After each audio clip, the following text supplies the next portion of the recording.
Hey Rain City, Marissa here. I just wanted to share with you another great story about how your generosity is changing thousands of lives around the world. This story is about Lara. Tragically, 6-year-old Lara came into our Los Pasingos sexual violence program after surviving abuse on multiple occasions by several different people. We were heartbroken to learn that her mother is also a survivor of sexual abuse and had never had a model for connected parenting. As a result, Lara's mom was unresponsive to Lara's needs and didn't fully understand the danger that her daughter was in. Before intervention, Lara had extreme behavioral difficulties. She did not recognize authority figures, she was unable to follow directions, and did not have a routine in place at home, and easily became dysregulated from it. Her mom was overwhelmed and often gave Lara her cell phone as a distraction. Because of your generosity, our team was able to develop a plan to restore Lara's self-worth and help her mom heal while equipping her with skills to connect with Lara and meet her needs. After implementing these strategies, their relationship has strengthened and Lara has come alive.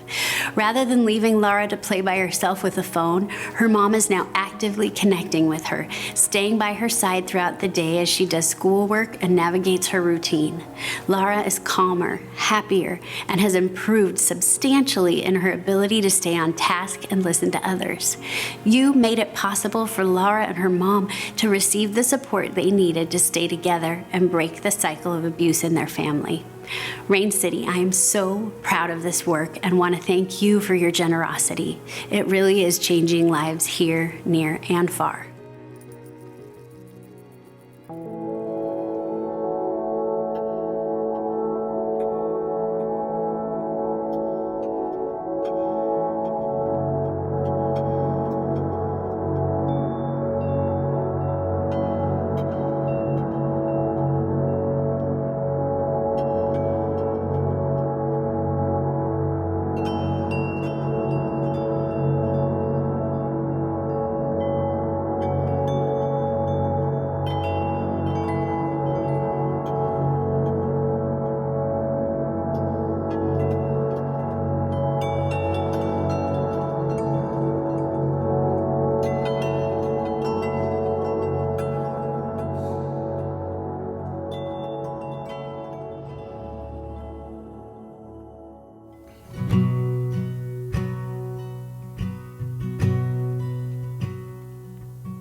There was a moment when the lights went out, when death had claimed its victory.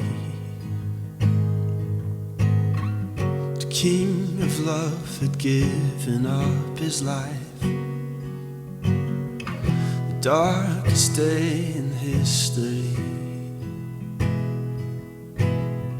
There on the cross they made for sinners, with every curse his blood atoned. One final breath and it was finished, but not the end we could have known. For the earth began to shake and the veil was torn. What sacrifice was made as the heavens roared?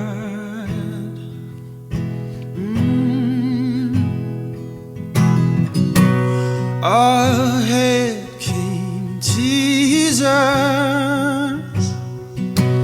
all hail the Lord of heaven and earth, all hail King Jesus,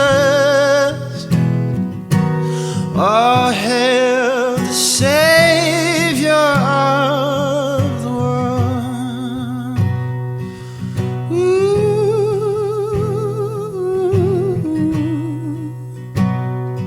Ooh. There was a moment when the sky lit up, a flash of light breaking through, when all was lost, he crossed eternity. Yeah. The King of life was on the move, but in a dark, cold tomb where our Lord was laid, one miraculous breath, and we're forever changed.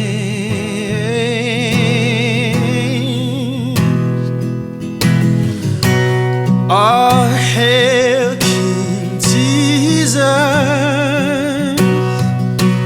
Our hail, the Lord of heaven and earth. Our hail, King Jesus.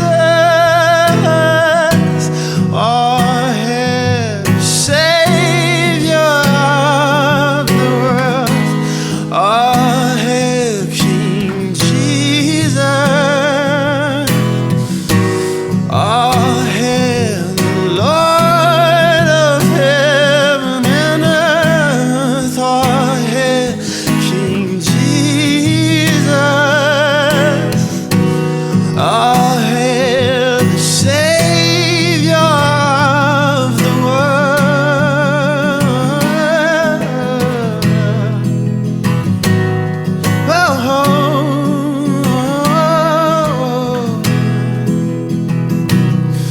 Let every knee come bow before the King of Kings. Let every tongue confess that He is Lord. Lift up your shout. Let us join with all of heaven, singing holy,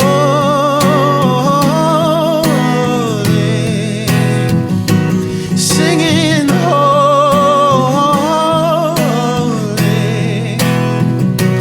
Cry out holy,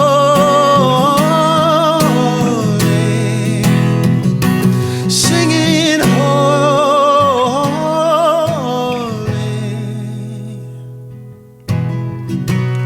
Our hail, King Jesus. Our hail, the Lord of heaven and earth. Our hail, King Jesus. Our hail, Savior of the world.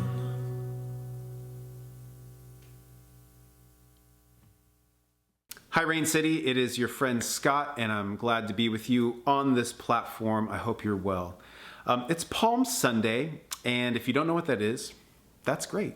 If you do know what that is, or you think you know, also great. Palm Sunday is the day that we celebrate Jesus coming into Jerusalem with these palm branches, and he's riding on the colt of a donkey, a little small donkey. And it's a very bizarre scene. And I think it alludes to a conversation about God's sovereignty. Sovereignty meaning, how is God involved in the world? Is God in control? Is God not in control? What does it all look like? And how does that come about in our lives? I have made a few prayer books with my friend Justin McRoberts. One of the things that I've thought a lot about is, why do we stop praying? If you grew up in church, you maybe did it a lot as a kid, and the older you got, maybe you became more silent, or you just wondered if it even really works anymore. And I have these kind of like 3 ideas about why we stop praying. And the third one, is it all up to me? Is all of this up to me? Like, if I don't pray, will people die somewhere? Or if I don't pray, will things fall apart? Like, is it on me? And how is God involved in everything? There's this story of a man who brings his son to Jesus. His son is demon possessed in some kind of way, writhing on the ground, foaming at the mouth. And the disciples tried to cast out this demon and they couldn't. So Jesus is talking to this man and says, like, how long has he been like this? And this man tells him about all the things, and he goes, but if you can do anything, then take pity on us and help us. And Jesus responds, if I can do anything, everything is possible for him who believes. And immediately the boy's father exclaims, I do believe, help me with my unbelief. And I think it's that I do believe and help me with my unbelief is where I want to come 2 on Palm Sunday. I'm a big fan of all the superhero stuff that's coming out. I watched Zack Snyder's 4-hour-long recut. It was fine. You know, and the Marvel, all that stuff, I'm into it. But have you ever thought that these superheroes actually never solve any real problems? Like, they never really solve any of the problems that you and I find ourselves in this real world. I mean, even Iron Man, which is one of the best superhero movies of all time, you know, it even ends with like another guy with a bigger suit fighting and throwing Audis at each other on, you know, an LA freeway. But in Iron Man, we see this scene where there's this like militia and they're harming these people, and then Iron Man shows up and he's like, psew, psew, psew, psew, right? And I think there's something in us that's like, oh, I like that power. I like that solvability, that immediacy that suit would give.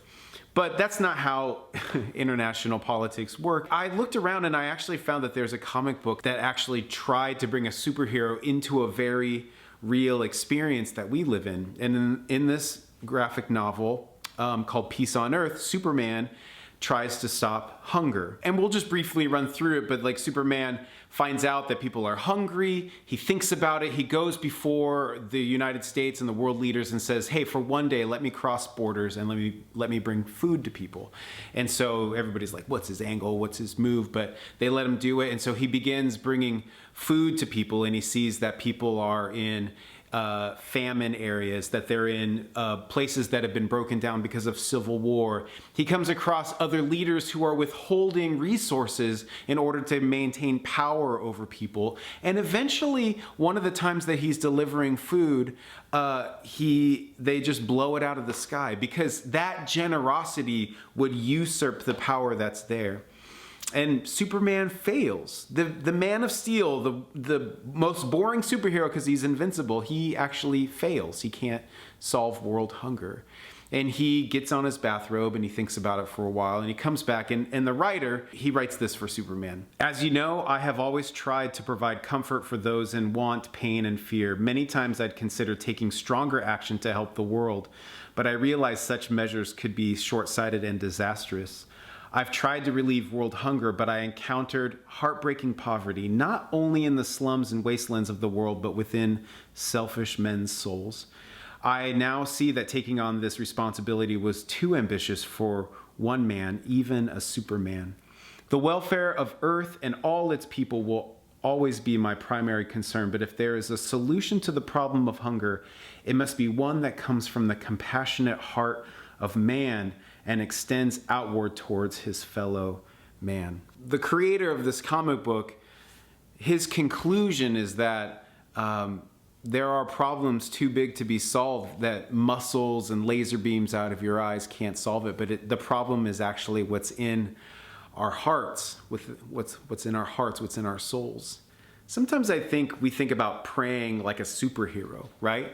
And there's nothing wrong with this embodiment, like sticking out our hands and stuff, but in some ways we kind of look like Iron Man, like praying, like these prayer lasers are coming out of us and into the world and trying to change things. And it's almost like, I actually grew up in a time when Harry Potter was coming out, that the Christian church they thought it was really bad, and there was it's like sorcery and stuff. And now I think that actually that they weren't really upset about the sorcery stuff. They just were upset that it was offering a different wizard story, because it's like, no, it's not like this. It's like this. It's like, this is how we change the world, right? And so there's this idea of prayer of like, it's kind of like this power, it's this thing, it's affecting things. But what happens when you experience some kind of situation or moment where you can't change anything? This is a picture of my kids, and they're adorable, as that's one of their survival techniques. And my oldest son, Anders, has a genetic eye disease that has no cure. It's called juvenile retinoschisis. Throughout his life, his eyesight will continue to diminish, possibly even blindness.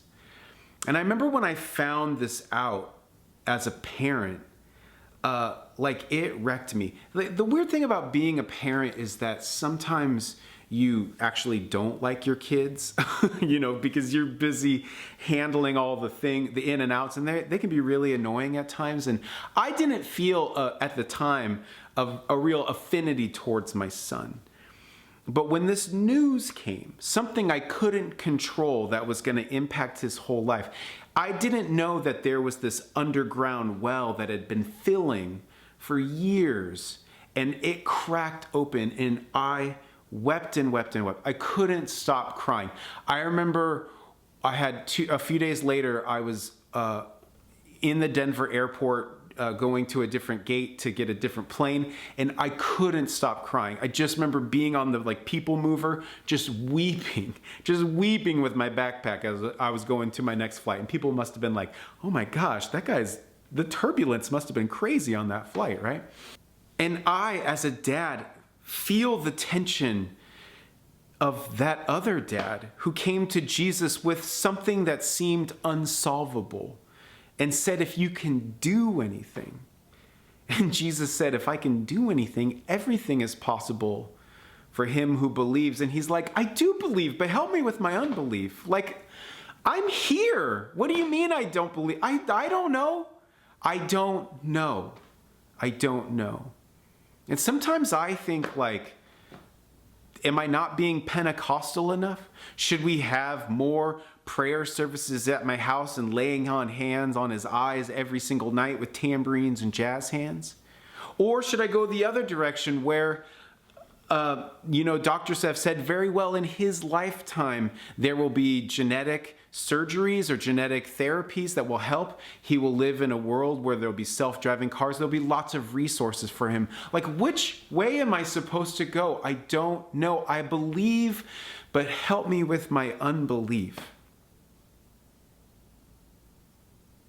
I don't know what the answer is. I live in the paradox of these two realities. But from my experience, what I do know is that God is really, really, really, really, really, really, really, really, really, really detailed. And anytime I become aware of that intentionality, I'm filled with wonder. Franciscan friar Richard Rohr says this: spiritual truths cannot be known through observation, but by participation. I'd like to offer you that maybe the way that we try to understand how God's sovereignty works in the world, often we only try to do that through a cognitive reasoning. We try to go, I'm trying to understand all these things with my mind. And from what I've read and listened to, I don't know if there's any answer to that. I don't think there's any solution to that. But maybe knowing about God's sovereignty, how God is involved in the world, actually can be something that we can know through participation. It can be something that we know by embodying it versus just understanding it. And so I want to offer you just kind of 3 practices to practice knowing God's sovereignty. One of the practices about starting to know, embodying God's sovereignty, is watching how we use language. We are very affected by an industrial revolution. We will say things like, God is in control. And when we think about control, we often think about like a remote control, like an on and off switch. I'm in control of this thing. We'll even say, I'm wired this way, as if we are a bunch of circuitry. We are not circuitry. We are biological mammals. We are biological beings that are very complex. Often when we talk about faith, we could talk about faith like I believe or I don't believe, like as if it's this binary decision, a control, a remote control, on, off. But maybe faith is actually much more biological than that. What if we could look at the seasons, and the seasons as a representation of our faith? Sometimes we have something new coming about, like a spring. Sometimes we are flourishing like a summer. Sometimes we enter into a stage where things seem to go away, like fall. Sometimes we find ourselves in a place where we have no faith at all, like a winter. And yet still, we come out of that season and go, I didn't know that life had been growing underneath the whole time. There is a way of talking about ourselves and talking about our lives that's less on, off, circuitry, mechanical, and more about how the natural world is working. Seasons, migrations, growth, hiddenness, mystery. And we can begin to see that God is actually working through those more than just the circuitry and remote controls that we've invented. 2, when we look to Jesus, we see an embodied response. This picture here is of a sign I saw in a church down in Southern Oregon when I found out my friend Ryan had died around 2 years ago. Our friend Ryan died of this just mysterious stroke. It happened instantaneously. It was unexpected. He leaves his wife and 2 young kids without a dad. And it was devastating. And it still is. And I saw this sign. It says, Jesus wept. Because it refers to a time when Jesus went to his friend's funeral. His friend Lazarus, who had died. The brother of Mary and Martha. And he goes and he cries with his friends. I'm a Christian for the resurrection and a lot of reasons, but often I find that I'm mostly a Christian because of this shortest verse in the Bible. Because if there was a story about God partaking in our world like we do, and there wasn't a story of him crying at a friend's funeral like you and I have done, I wouldn't believe it. I would be like, you were insulated from the whole thing. And yet we see in the life of Jesus this embodied participation. This embodied participation with our weaknesses and our vulnerabilities, our fragilities, our finiteness. When artists have portrayed these stories from the Bible, a lot of times they want to polish it up and make it look cool. I mean, like, look at this painting of Jesus entering Jerusalem. There he is. He looks very noble. He's got his halo on. There's a bunch of guys who just got done doing CrossFit who are helping him, pulling out the palms and stuff, right? But and so we see these artistic representations of the story and we go, look how mighty that was. Look how beautiful that was.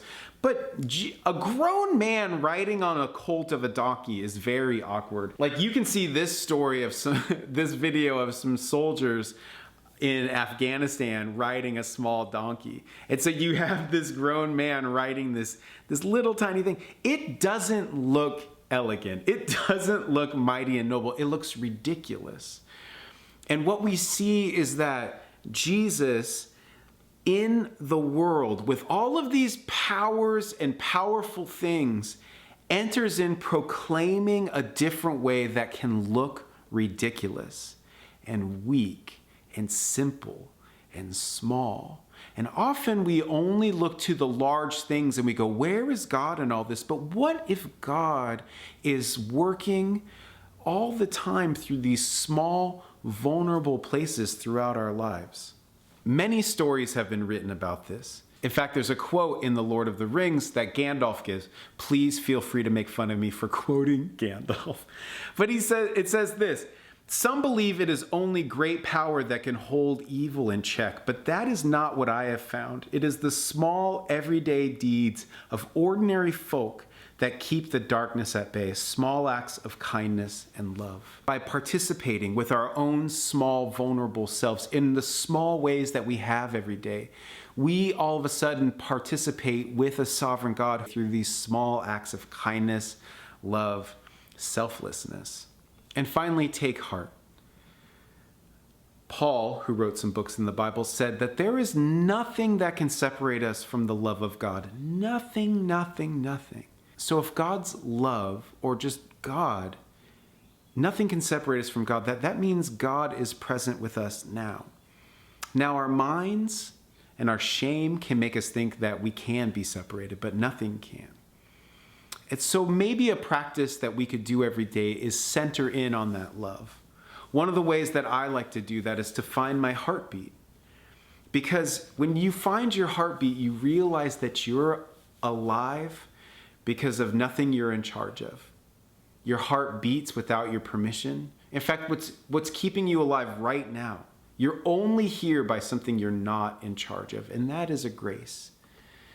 You're also here because of a respiratory system that works without your control. You can hold your breath, but it's almost involuntary as well. And you are alive because of something else you're not in control of. You could look at the world and the orbit of the earth around the sun, and that specific orbit allows life to happen on this planet. You are alive because of so many things that you're not in control of. And could God be in those many, many unseen, forgettable, unfathomable ways that keep life happening? And is that something we could begin to live into, to meditate on, to rest in, to not try to necessarily figure out with our minds, but understand with our very being and know, is it all up to me? It's not. Jesus heals this boy, and they go away, the dad and the boy, and the disciples later on ask him, they say, why could we not cast out this demon? Why could we not drive it out? And Jesus replied, this kind can come out only by prayer. Happy Palm Sunday. Grace and peace to you.